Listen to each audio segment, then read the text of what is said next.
They're the in crowd, we're the other ones. It's a different kind of cloth that we're cut from. We let our colors show where the numbers ain't.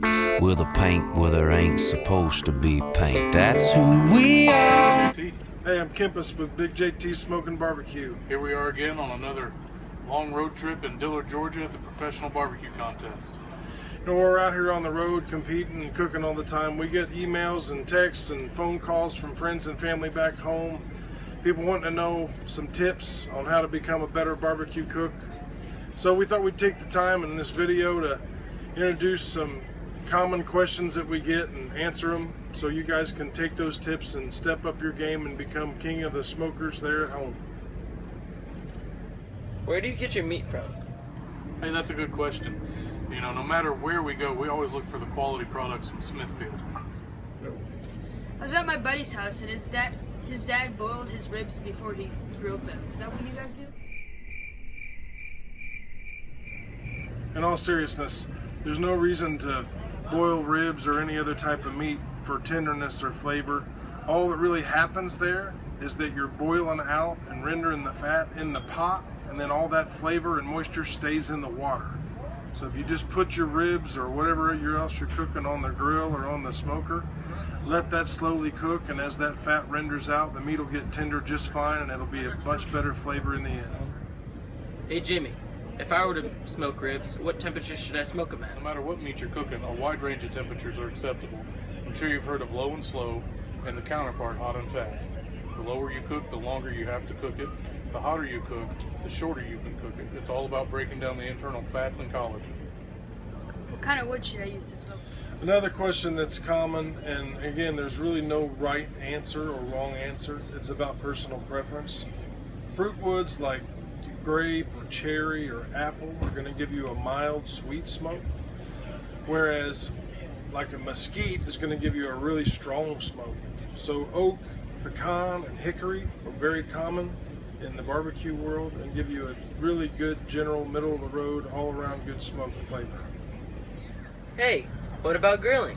Do you have any specific grilling hacks we can share with our friends? Hack number one, setting your grill up for multiple grilling zones, whether it be on a gas grill or a charcoal grill. So depending on what you're doing, whether you're starting something on directly over the heat source and then having a cool spot of the grill that doesn't have a burner on or doesn't have charcoal under it so you can move it as it's getting done, or starting a bigger piece of meat on the indirect where there's not direct heat and then moving it over right above the coals or the burner to sear it off. Grilling hack number two. The secret to perfectly grilled meats is to know what target temperature you're looking for depending on what meat it is, and then to catch it on the way up. So you have to know what your target is, and The perfect tool for that is one of these pit probes. It helps you keep the lid closed so your meat's cooked quickly, but it also allows you to know exactly what temperature your meat is at all times.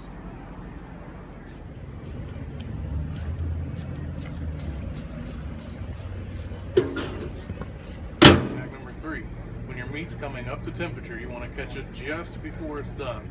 Take it inside, loosely tin it with foil to allow it to rest. the reason you do that is because while it's on that hot grill, those molecules are moving like crazy, and if you cut it right then, all that juice will end up on the plate. So if you let it rest, all that moisture goes back into the fibers of the meat, and then you get to enjoy it.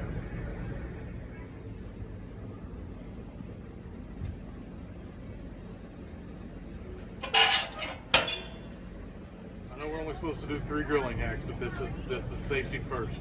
Always keep a spray bottle full of water to help keep flare-ups down, and if the flare-ups get too out of control, Always have a fire extinguisher on hand for when it does get crazy. If this doesn't handle it, don't be afraid to call 911.